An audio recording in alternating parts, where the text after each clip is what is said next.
Lepo pozdravljen v Nususskoj cerkvi v Božjem domu, ki se proslavlja ime vsemogočnega Boga in je eden in edini živi Bog. Gnes se spominjamo Jezušovega vnebovzetja, vnebohoda, ker se je zgodil po njegovem opravljenem delu na zemlji. Kdo je končil svoje poslanstvo, se je Jezus vrnil nazaj k očetu v nebesa, zato ko nam pripravi mesto, kjer bomo preživljali našo večnost. To pa ne pomeni, da bomo avtomatsko šli v nebesa. To je namreč ne samo umnevno, kar se je zgodilo. Ne. To je pa ta svobodna vola, ker nam je Bog dal. On namreč neće nikoga siliti v vrvljanje, v slavljenje njega, ampak želi, da bi vsakši posameznik osebno spoznal to dobroto Boga in sprejel v srce Božjo milost in pa ljubezen. Na nas samih je pa, kad se odločimo, kje bomo preživljali našo večnost. Jezus je svoje poslanstvo napravil, zdaj pa smo na vrsti mi, kaj iščemo Boga in ga prosimo za vodstvo in modrost v naše življenje, kaj bi dosegnili pravi cilj. Skupaj vas vabim, kaj preštejmo odlomek iz Božje besede zapisani v Lukačevo evangelije 24. poglavje 50 do 53. vrstice. Peljal jih je ven proti Betaniji, pozdignil je roke in jih blagoslovil. Medtem, ko jih je blagoslavljal, se je odmaknil od njih in se vzdignil v nebo. Oni pa so se mu poklonili in se v velikem veselju vrnili v Jeruzalem. Bili so ves čas v templju in so slavili Boga. Ja, Gospod Bog, hvala ti za teden, hvala za te spomin, ker ga leko imamo, Gospod Bog, ko se spominjamo tvojega velikega dela, kakšno veliko žrtev si ti včinil za nas in Gospod Bog, tudi skozi to besedo, ker bomo gnes predelavali, Gospod Bog, prosim te ti razredni vsakšnimi posamezniki, ko nam šeš skozi to povedati, ko nam želi skozi to pokazati, Gospod Bog, da so naša srca in naš razum pripravljeni za prejetje tvojega blagoslova. Amen. Prešteli smo dogajanje potom, da se je Jezus prikazal učencem in jim dokazal, kaj je resen te in kaj je stonil od mrtvih. Par vrstic nazaj bi lahko šteli, kaj jih je Jezus, torej učence, kaj jih je Jezus ohrabril in jih spodbudil, ko so naj od zdaj naprej priče vseh stvari. Ker je Jezus delal med njimi in kaj naj te dogodke, kot osebno doživetje, kot eno pričevanje v evangelizaciji delijo naprej. Ne samo čudeže, ampak še posebej to žrtev. Žrtev, ker je Jezus napravil za vsakšega posameznika, za mene in pa tudi za tebe. Dal njim je tudi obljubo, kada jih odel z močjo, ker da prišla na njih z višave, z nebes. Zatem pa jih je peljal ven proti Betaniji. Jezus je to zdignil roke in jih blagoslovil. Med blagoslavljanjem učencev in vseh prisotnih je te bil vzeti v nebo. In ko smo prešteli učenci, so se po tom dogodki vrnili nazaj v Jeruzalem. Ampak ne so bili več žalostni, ker Jezus ne bil več fizično prisoten med njimi, ampak so se, kot je zapisano, v velikem veselju vrnili v Jeruzalem in tam so v templju cel čas slavili Boga.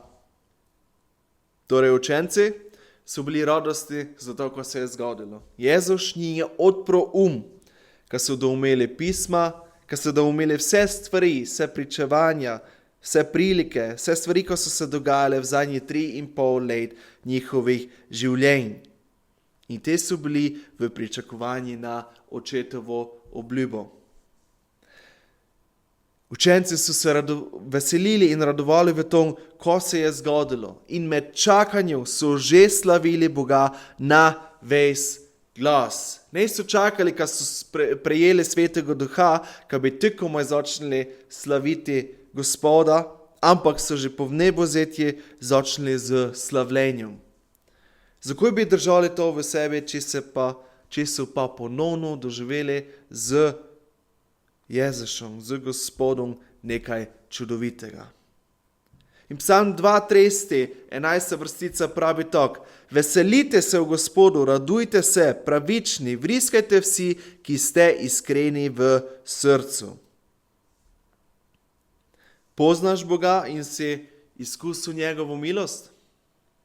Raduj se, veseli se, slavi ga in vriskaj njemi.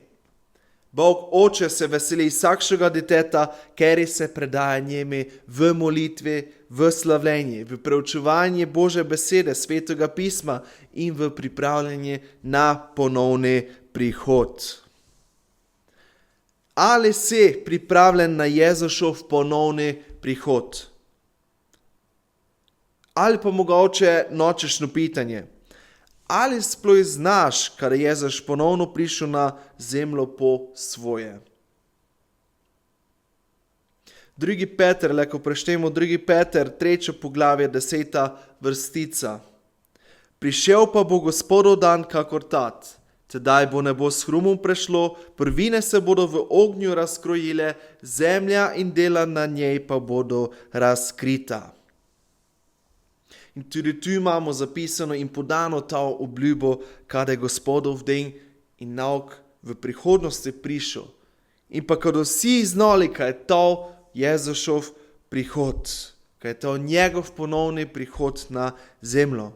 Dosti je namreč o tom zapisano v Svetem pismu in splača se vzeti cajt in se poglabljati v te stvari, v to temo. Gospodov den je prišel, ampak ne vemo, kdo. Zato nas Jezus v Matejevom evangeliju 25. poglavje 13. vrstici tako spodbuja. Matej 25:13. Bodite torej budni, ker ne veste ne dneva, ne ure. Ne vemo ne dneva, ne vemo ne ure. Ne vemo, kdo je ponovni Gospodov prihod. In zanimivo je, ljudje so že dostikrat probali predvideti, kdo točno, da se to zgodilo, in so delali vse mogoče izračune in na vse najrazličnejše načine so nekako prišli na nekšne datume pa vere, kdo bi naj bil ponovni prihod. Ampak to je nikdar ne bilo to. Ne vemo, kdo je Jezusov zadnji prihod. V Svetem pismu imamo dosti zapisano o tom. Če pogledamo na primer v 2. Tesaloničanom 2. poglavje, dobimo še dodatno navodilo, kako se soočati z razmišljanjem o toj temi. 2. Tesaloničanom 2. poglavje, 1. do 2. vrstica. Kar pa zadeva prihod našega Gospoda Jezusa Kristusa in našo združitev z njim, vas prosimo, bratje, da se ne pustite tako izbegati v umu in vznemiriti ne po kakšnem duhu, ne od besede, ne od kakega pisma, kakor da je to od nas, čež da je Gospodov dan že nastopil. Tino pravi, ka se naj ne vznemirjamo glede toga. Naj nas to ne skrbi, ker na to, kdo je ponovni prihod Jezusa Kristusa, mi ne moremo vplivati. Leko pa nekaj drugega delamo v tom časi, med tem čakanjem Jezusovega novega ponovnega prihoda. Leko se utrjujemo v veri in v zaupanje v Boga. Leko gradimo naš odnos z očetom in njemi izkazujemo slavo in čast, ker njemi resnično pripada.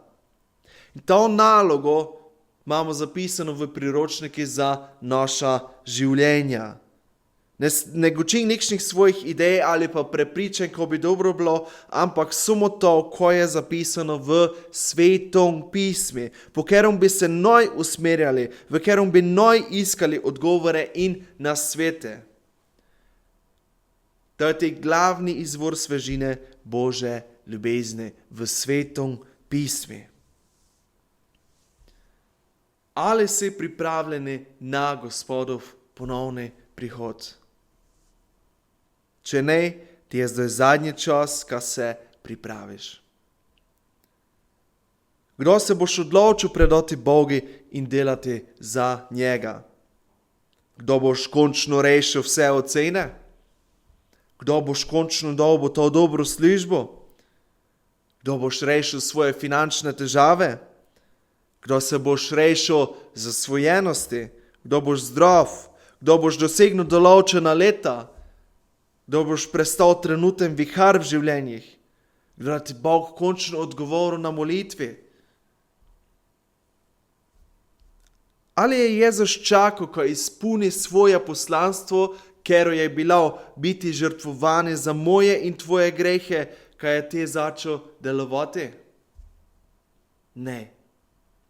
Jezus je vsakšno priložnost izkoristil, ko je bil zvesti nebeškimi očeti in je oznanjeval evangelij, dela je dobra dela in čudeže skozi moč, ker je prihajala iz nebes. Ne čakaj na naslednjo sezono v tvojem življenju. Boj zvesti in aktiven že zdaj. Ne čakaj na boljše čase. Bog se želi, ko si njim zdaj zvest in ko si zdaj že pripravljen na njegov ponovni prihod. Ne veste ne dneva, ne veste ne ure. Včasih se je resnično žmetno postaviti pravilne prioritete, ker smo zgrobljeni, ujeti v tom hitrom tempu življenja. Kako sem nazadnje v predga omenil, se je pomembno večkrat dostaviti in se pitati, ali sem na pravoj poti. Če nisi siguren, pogledni v Sveto pismo. Moli se, ko ti Bog razodene prešteno, ko boš lahko šel naprej na pravi način. Peter tak opisuje dogodke ob Jezušovem ponovnem prihodu in lahko preštejmo 2. Peter 3. poglavje 10. do 15. vrstice in pa še 18. vrstico. 2. Peter 3, 10 do 15 in pa 18. Prišel pa bo Gospodov dan kakor tat. Tedaj bo nebo s hrumom prešlo, prvine se bodo v ognju razkrojile, zemlja in dela na njej pa bodo razkrita. Kako prav je torej, da živite svetu in res pobožno, če se bo vse to razkrojilo, da čakate in pospešujete prihod Božjega dne, zaradi katerega bo nebo zaplamenelo in prešlo in se bodo prvine razžarjene topile. Mi pa po njegovi obljubi pričakujemo nova nebesa in novo zemljo, v katerih biva pravičnost. Ljubi, ker to pričakujete, se potrudite, da vas najde v miru brez madeža in brez graje. Potrpežljivost našega Gospoda cenite kot rešitev. 18. vrstica. Rastite pa v milosti in spoznanju našega Gospoda in odrešenika Jezusa Kristusa. Njemu slava zdaj in do dneva večnosti. To je spodbuda, ko se naj trudimo živeti Bogu poslušno in pobožno življenje. Še nisi siguren, kako iti dole. Nega problema. Lahko še pogledamo en tekst, ker je zapisan v Jakobovem evangeliji, v Jakobovem pismi, 5. poglavje, 7. do 15. vrstice. Zato, bratje, potrpite do Gospodovega prihoda. Glejte, poljedelec pričakuje dragocen sad zemlje in potrpežljivo čaka, dokler ne prejme zgodnjega in poznega dežja. Tu se lahko face poistovetimo s Svetim pismom, kajte večina izmed nas zna, kako je to obdelovati zemljo. In v veri in zaupanju Bogu čakati na sad zemlje. Potem štejemo naprej, potrpite tudi vi, utrdite svoje srca, kajti Gospodov prihod je blizu. Jakob nas spodbuja, no imamo svoje življenje postavljeno na trden temelj, torej na Jezuši. In v časih, ko pričakujemo to, kar nam je obljubljeno, pa upoštevajmo in živimo, kako pravi Jakob v nadaljevanju 9. vrstica, ne godrnjajte drug nad drugim, bratje, da ne boste obsojeni, glejte, sodnik stoji pred vrati. Bratje, za zgled trpljenja in potrpežljivosti si vzemite preroke, ki so govorili v Gospodovem imenu. Glejte, blagrujemo tisto, ki so bili stanovitni. Slišali ste o Jobovi stanovitnosti in videli ste Gospodov konec, da je Gospod zelo sočuten in usmiljen. Predvsem pa, moji bratje, ne prisegajte ne pri nebu, ne pri zemlji, ne s kako drugo prisego. Vaš da naj bo da in vaš ne naj bo ne, da ne zapadete sodbi. Če kdo med vami trpi, naj moli. Če je kdo dobre volje, naj poje hvalnice. Če je kdo med vami bolan, naj pokliče starešine cerkve in naj nad njim molijo ter ga v Gospodovem imenu pomazilijo z oljem. In molitev vere bo rešila bolnika in Gospod ga bo ukrepil, če je storil grehe, mu bodo odpuščeni. Jasna navodila, jasni nasveti, kako naj čakamo ponovni Jezušov prihod. Ali si pripravljeni slediti tem napotkom, tem navodilom, tem nasvetom že zdaj? Upam, kaj ja. Kajti ne veste ne dneva, ne veste ne ure. Jaz si za niti enega izmed nas ne želim, da bi večnost mogel preživljati v brezni smrti, v pekli, v ognji. In to se čuje mogoče tako staromodno ali pa religiozno, ampak to je dejstvo. Kad tisti, ker ne da sprejmo Jezuša Kristusa v svoje srce in ne živi na njemi všečen način, da je vrženi v večno trpljenje. Moj namen je ne vas prestrašiti, ampak vas spodbuditi. Kad se že zdaj odločite za življenje z namenom, ker je na slavo in čast Bogu. 2. Tesaloničanom 2, 15-17. Zato, bratje, stojte trdno in se držite izročil, v katerih vas je poučila bodisi naša beseda, bodisi naše pismo. Sam naš Gospod, Jezus Kristus in Bog, naš Oče, ki nas je v svoji milosti vzljubil in nam dal neminljivo tolažbo in blago upanje, pa naj opogumi vaša srca ter jih utrdi v vsakršnem dobrem delu in v vsakršni dobri besedi.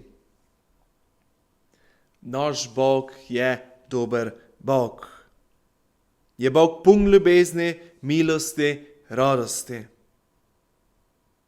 Tej Bog, ker je tako dober ljubeznivi, ker je tako milostljivi, se veseli tebi, se veseli meni, kdo se njimi odločiva slediti tudi v mali stvari in pa še posebej tudi v veliki stvari, ker njimi zavipava. Ne dajmo se omajati, ne dajmo se zavesti od lepe maske toga sveta.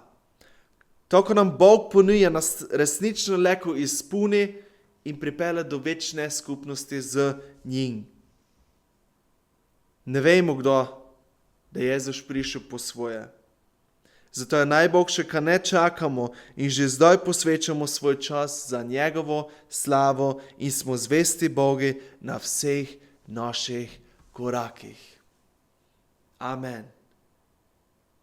Gospod Bog, hvala ti resnično za to besedo. Hvala ti za to, kar se ti želiš preseliti in pa želiš živeti v naših srcah, Gospod Bog, ker nas ti želiš voditi vsak še korak našega življenja.